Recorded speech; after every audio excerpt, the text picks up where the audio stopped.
But it was, presented to me, and I thought about it. Well, first, I actually thought. On screen, Little House on the Prairie felt steady and warm, with Melissa Sue Anderson playing the quiet, thoughtful Mary Ingalls, while Michael Landon held everything together as Charles.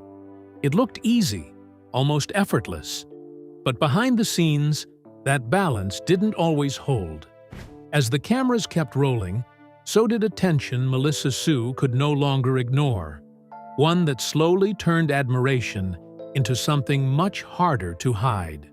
So what really happened between Melissa Sue Anderson and Michael Landon when the cameras stopped? Stay with us as we get into the moments that changed everything. Why the creator of Little House walked away before the first episode. Little House on the Prairie didn't just appear out of nowhere as the quiet, comforting world people came to know. It started as something much more deliberate, built piece by piece from a set of stories that already carried a sense of history and lived experience.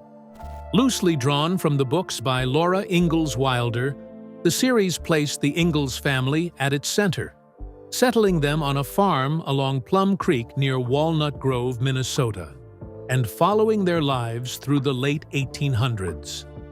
At the heart of it all was a family that felt grounded and familiar.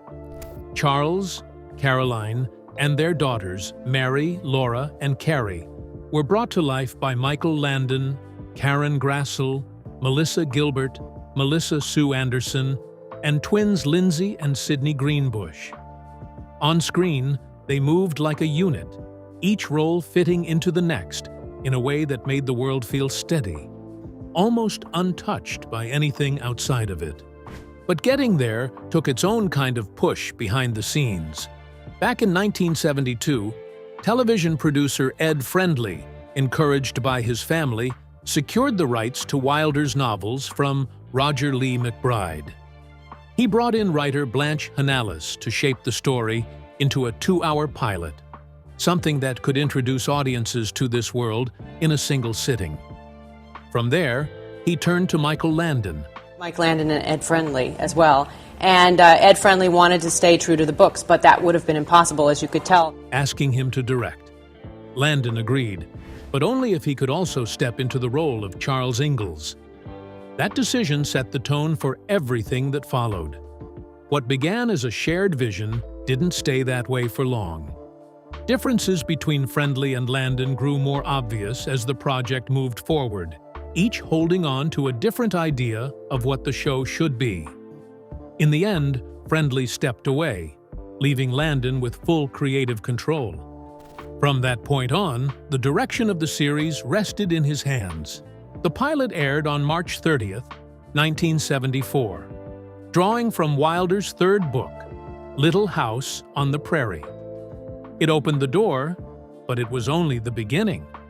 By September 11th, 1974, the full series arrived on NBC, and what started as a single story quickly stretched into something much bigger, running until March 21st, 1983. Even as the years passed and the cast changed, the world of Walnut Grove kept moving, adjusting just enough to keep going. By the 9th season, with Landon gone, the show carried on under a new title, Little House, A New Beginning, followed by 3 post-series films that tried to bring things to a close. At first, not everyone was convinced. Early reviews leaned in a different direction, often comparing the show to The Waltons, which was already finding its footing with audiences. But over time, something about Little House on the Prairie began to settle in. And that was interesting, and it was fun because Al Triscone. The audience stayed. Ratings held. And slowly, the conversation around it changed. What didn't land right away started to connect, and the show found its place, not just during its original run, but long after, continuing through syndication and onto streaming platforms where new viewers kept discovering it. And at its core, the focus never really drifted far from where it started. The Ingalls family remained the anchor, with many episodes following Laura as she grew, learned, and tried to make sense of the world around her. But the story didn't stay limited to just one perspective. It widened, bringing in neighbors, friends, and the larger Walnut Grove community, each adding another layer to what life looked like in that time and place. Charles worked the land and the mill, Caroline held the home together, and their daughters grew up in front of an audience that watched it all unfold, step by step. It all played out with a kind of ease on screen, the kind that made it feel simple. But behind that calm surface, there was always more going on, more decisions, more tension, more control shaping what viewers eventually saw. Blinded and broken, the grueling reality of playing Mary Ingalls. Before the Prairie, before Walnut Grove, before Mary Ingalls ever became a name people recognized, Melissa Sue Anderson was just a young girl growing up in Berkeley, California. Born on September 26, 1962, to James and Marian Anderson, she was the younger of two daughters, with her sister Maureen more than a decade older. Life didn't stay still for long. By the time she was 7, her family had moved from the Bay Area to Los Angeles, placing her closer to an industry she hadn't fully stepped into yet. When her parents divorced at 13, she was raised by her mother in a Roman Catholic home, holding on to a structure that would follow her through the years ahead. Her introduction to the camera came early and almost by accident. A dance teacher noticed something in her and encouraged her parents to find her an agent. From there, things picked up quickly. Commercials for brands like Mattel and Sears came first, small appearances that quietly built her confidence. Then television followed. She appeared in projects like The Brady Bunch and Shaft, taking on brief roles that didn't last long on screen but were enough to get her noticed. It wasn't loud or dramatic, just a steady climb, one opportunity leading into the next. By the time she was 11, that steady climb turned into something much bigger. She auditioned for Little House on the Prairie and stood out among hundreds of other girls, landing the role of Mary Ingalls. It was the kind of moment that could define everything that came after, even if she didn't fully realize it at the time. The show itself was already building into something audiences would hold on to, rooted in the world created by Laura Ingalls Wilder and carried by a cast that felt instantly familiar. Mary wasn't meant to dominate the story in the way Laura did, but that didn't stay fixed for long. As Anderson settled into the role, her presence grew. She brought a quiet strength to Mary, something that made the character feel real in a way that went beyond the page. Early on, the writers held back, waiting to see what she could do. As she later explained, they needed to see it first before giving her more to work with. Once she proved herself in that first year, the material followed, and the episodes centered on her became heavier, more demanding, and harder to carry. And the show didn't hold back. What began as a gentle look at family life started leaning into deeper, more painful storylines. Much of that weight landed on Mary. One moment, she was the soft-spoken older sister, and the next, she was facing loss after loss, from going blind to enduring tragedies that kept piling up. It gave Anderson room to stretch as an actress, but it also came at a cost. There came a point where it stopped feeling balanced. She later opened up about how, after a while, it felt like her character was either standing in the background or trapped in one hardship after another, and that rhythm started to wear on her. Still, the role made her. Little House on the Prairie ran for over 200 episodes, becoming one of the most watched shows of its time, and Anderson grew up right in the middle of it. From 11 to 19, she moved through those years on screen, her performance earning her an Emmy nomination in 1978, the only one among the main cast. Off-screen, though, things weren't always as simple as they looked. The long hours, the demands of the role, and the environment around the production began to leave their mark, in ways that didn't always show during filming. Even then, there were moments where the balance felt different, depending on who held the control. And that quiet tension had a way of lingering. When her contract ended after 7 seasons, she stepped away, returning only briefly before the show closed out. It wasn't a dramatic exit, just a decision that felt necessary at the time. Years later, she would reflect on it with mixed emotions, holding on to both the opportunities it gave her and the weight that came with it. In 2010, she put those memories into words in her memoir, The Way I See It, a look back at my life on Little House, offering her own perspective on the years that defined her early career. Away from the Prairie, her path continued, though it didn't follow the same level of attention. She took on roles in films like Happy Birthday to Me, a sharp contrast from the image audiences were used to, along with projects like Chattanooga Choo Choo and Dead Men Don't Die. On television, she appeared in The Equalizer, a series created by her husband, Michael Sloan, where she found a sense of pride in her work that felt personal. Smaller roles followed, including appearances in Alfred Hitchcock Presents, before she gradually stepped back in the 1990s to focus on raising her children. She returned briefly in later years, with roles in 10.5, Apocalypse, the Veronica Mars film, and The Con Is On. But the pace had changed. The spotlight wasn't something she chased anymore. By 2022, she made it clear she wasn't planning a return to acting anytime soon, choosing instead to keep her distance from the industry that had once defined her. And yet, no matter how far she stepped away, the image of Mary Ingalls remained. That quiet presence, that steady voice in the middle of Walnut Grove, still lingers for those who watched it unfold.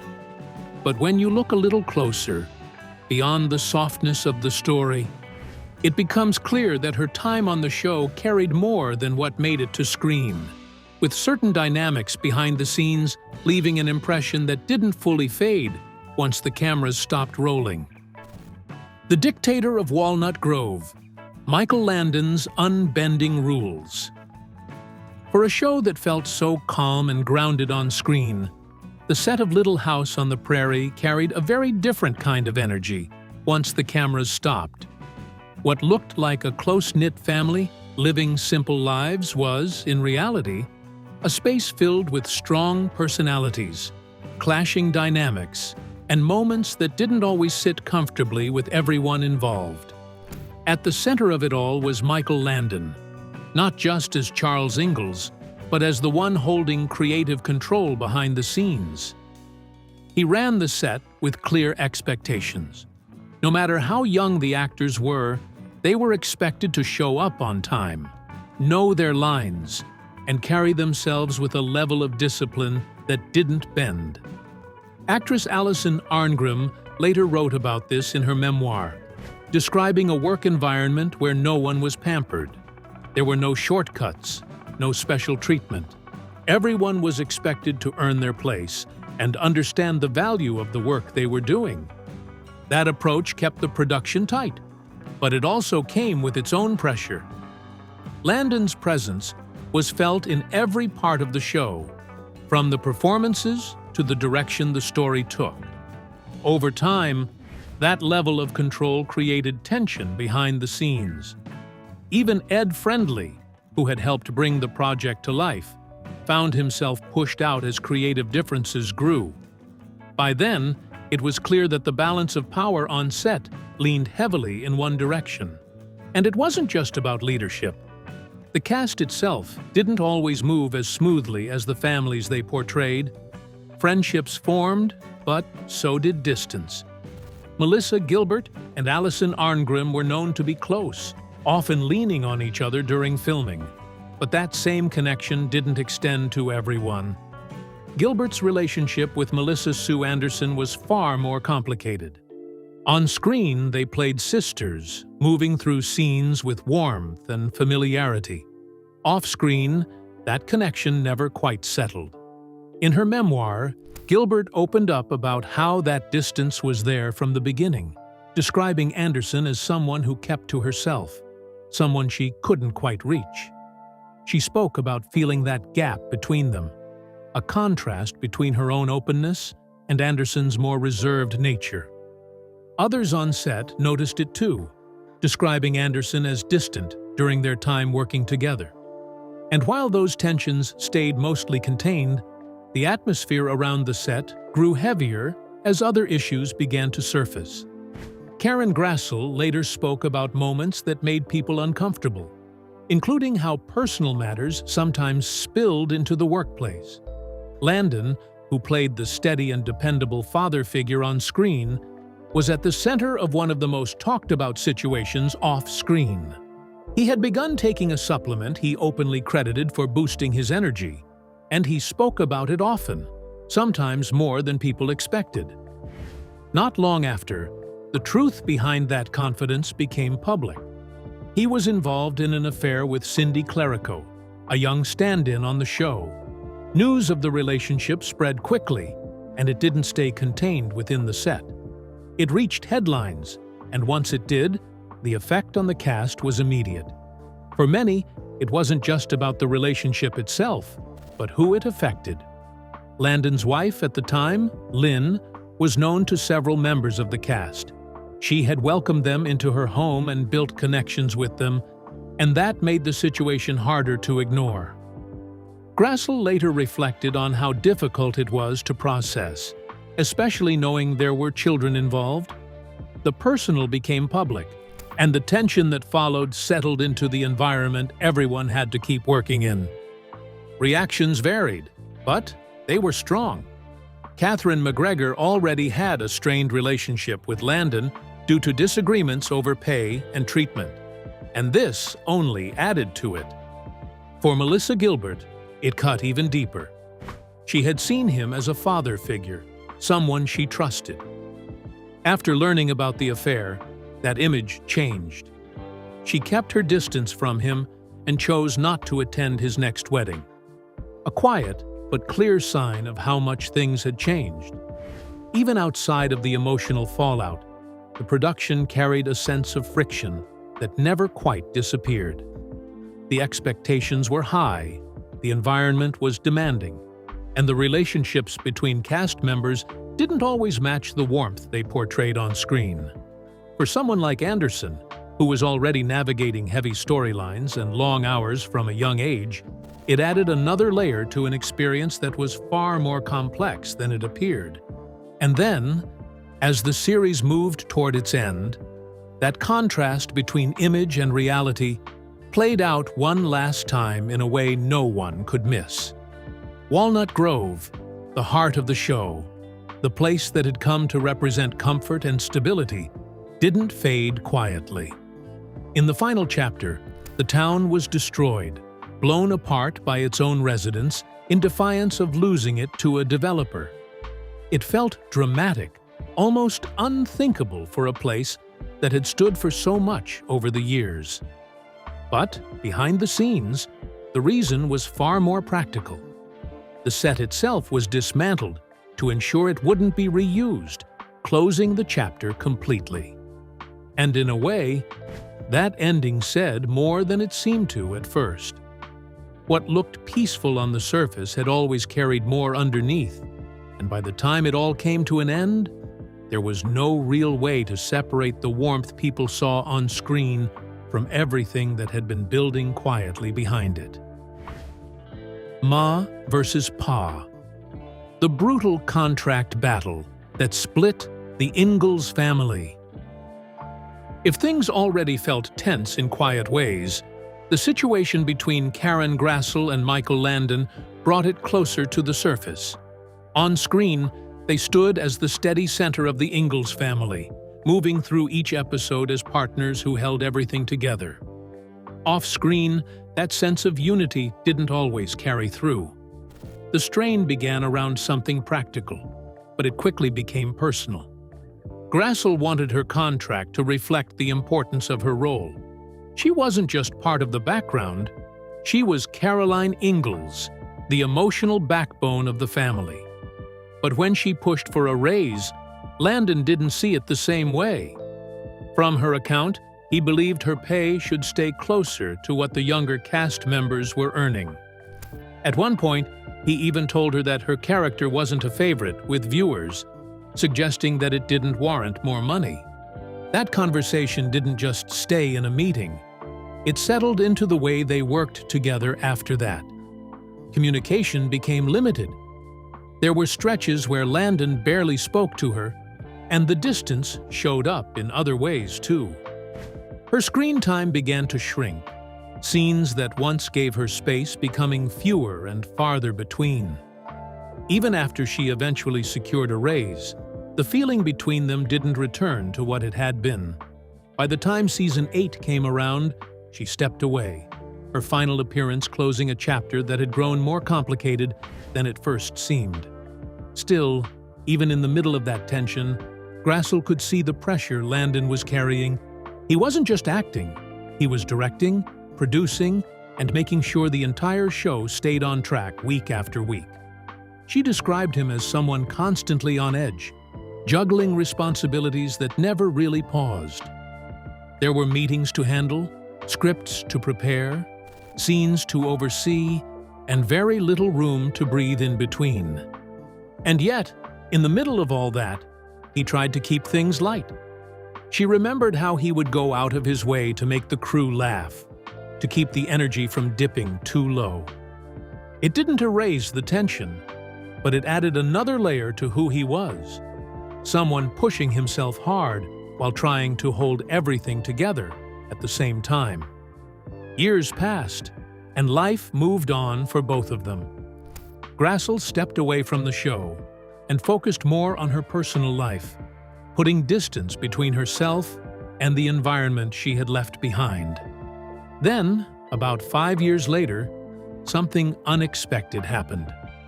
The phone rang, and on the other end was Landon. It wasn't a formal call, not something handled through agents or managers. He reached out himself, wanting to reconnect, to hear how she was doing. Along with that, he asked if she would consider returning for a little house on the Prairie special. That gesture carried weight. After everything that had happened, he chose to speak to her directly, to extend the invitation in a way that felt personal. She agreed, not because everything had been perfect, but because enough time had passed for things to settle. The tension that once defined their working relationship didn't need to carry forward. In that moment, there was space to move past it. A few years later, around 1990, Grassl reached out again, writing to him and sharing updates about her life. He responded by asking her to call, wanting to talk, to look back on the years they had spent working together. Their conversation touched on familiar ground, the show, the memories, even his growing family. There was a sense of ease there that hadn't always been present before. Not long after that, everything changed. Landon was diagnosed with pancreatic cancer, a reality that came quickly and didn't leave much time. Within a year of that conversation, he was gone, passing away on June 1st, 1991. For Grassl, what stayed with her wasn't just the tension they had once carried, but the fact that they had the chance to clear it before it was too late.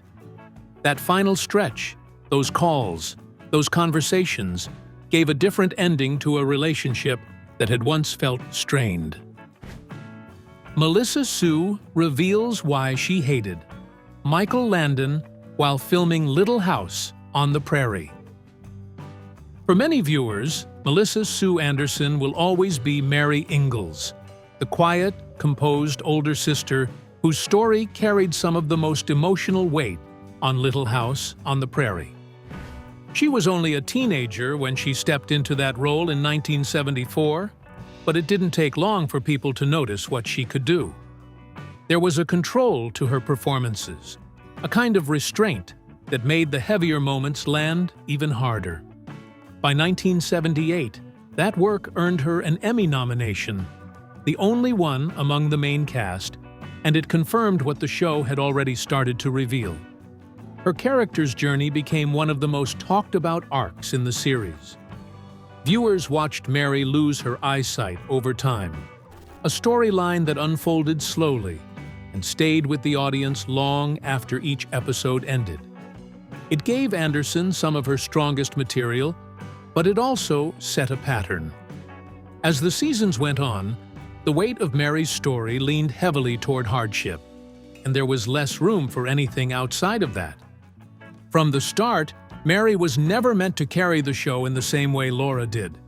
The original books by Laura Ingalls Wilder didn't center her as much, and that carried over into the series. There were long stretches where Anderson had little to do, moments where her presence felt quieter compared to the growing focus on other characters. When the blindness storyline came in Season 4, it changed that, giving her more depth to work with, but it didn't last in the way she might have hoped. As she got older, that imbalance became harder to ignore. The stories began to move in a different direction, following Laura, Almanzo, and a new phase of life in Walnut Grove. Mary's journey had already reached its peak, and what followed felt repetitive. Anderson later reflected on how it became either standing in the background or moving through another difficult situation, with little in between. After a while, it stopped feeling like growth and more like being stuck in the same loop. She stayed through Season 7 and appeared briefly in Season 8, but by then, the decision had already been made. After spending most of her adolescence tied to one role, she wanted something more, something that allowed her to stretch beyond what the show could offer. Stepping away wasn't about one moment or one conflict. It was a gradual realization that she had reached the limit of what Mary Ingalls could give her. Still, the experience wasn't only about the work on screen. Behind the scenes, her relationship with Michael Landon carried its own quiet complexity. It stayed professional, but there was a distance that grew more noticeable over time. Landon expected a lot from everyone, especially the younger actors, and that pressure could be hard to sit with day after day.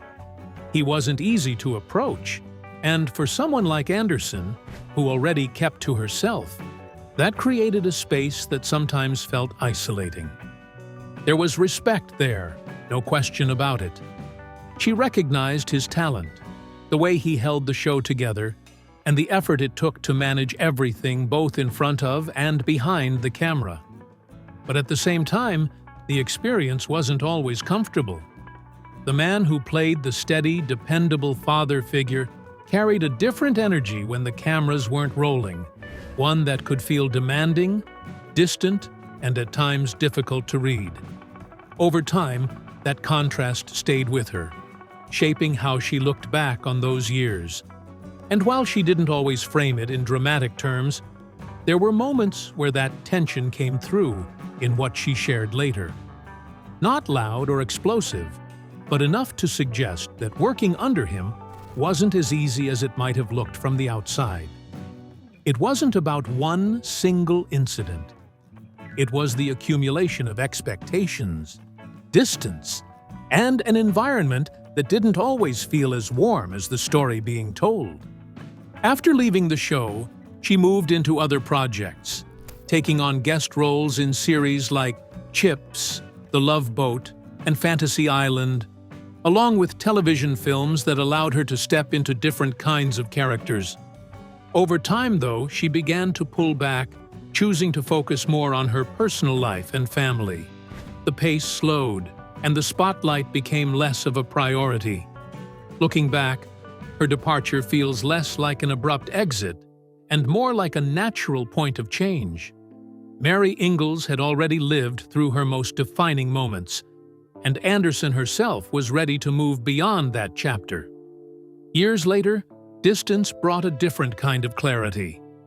In her reflections, including her memoir, The Way I See It, she acknowledged both sides of the experience, the opportunities she was given, and the challenges that came with them. Her view of Landon, too, settled into something more balanced. She saw the flaws alongside the talent, the pressure alongside the success. By the time he passed away in 1991, she had made peace with much of what had come before. She attended his funeral, closing a chapter that had once felt complicated. Who was your favorite character on Little House on the Prairie? Share your thoughts with us in the comments below. Don't forget to like, share, and subscribe. Also click the next video shown on your screen. You will enjoy it.